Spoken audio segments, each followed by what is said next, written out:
കോട്ടയം പാലാ നഗരസഭയിൽ കോൺഗ്രസ് കൗൺസിലർക്കെതിരെ മോഷണ പരാതി. കൗൺസിലർ ബിജു മാത്യൂസ് വാച്ചും ഫയലും മോഷ്ടിച്ചതായി ചെയർപേഴ്സൺ പരാതി നൽകി.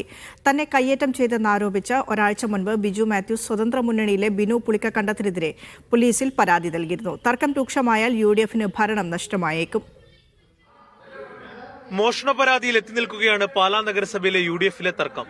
കോൺഗ്രസ് കൗൺസിലർ പോലീസുമായി തന്റെ ഓഫീസിൽ അതിക്രമിച്ചു കയറി ഫയലും വാച്ചും മോഷ്ടിച്ചതായി ചെയർപേഴ്സൺ ദിയ ബിനു പുളിക്കക്കണ്ടം ഡിവൈഎസ്പിക്ക് പരാതി നൽകി.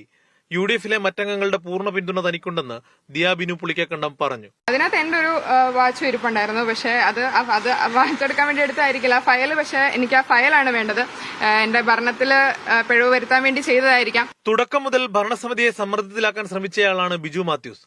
ഭരണത്തിൽ കടിച്ചു തൂങ്ങാനോ ആരെയും അട്ടിമറിക്കാനോ തങ്ങളില്ലെന്ന് സ്വതന്ത്ര കൂട്ടായ്മ അംഗം ബിനു പുളിക്കക്കണ്ടവും വ്യക്തമാക്കി.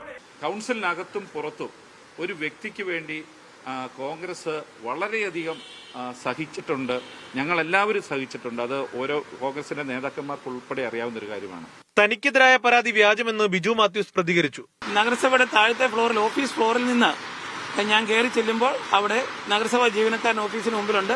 എന്റെ കാഴ്ചയിൽ ഞാനോ പോലീസുകാരോ അവിടെ നിന്ന് നഗരസഭാ ജീവനക്കാരനോ അവിടെ നിന്ന് ഒരു സാധനവും മോഷ്ടിച്ചതായിട്ട് അറിയില്ല.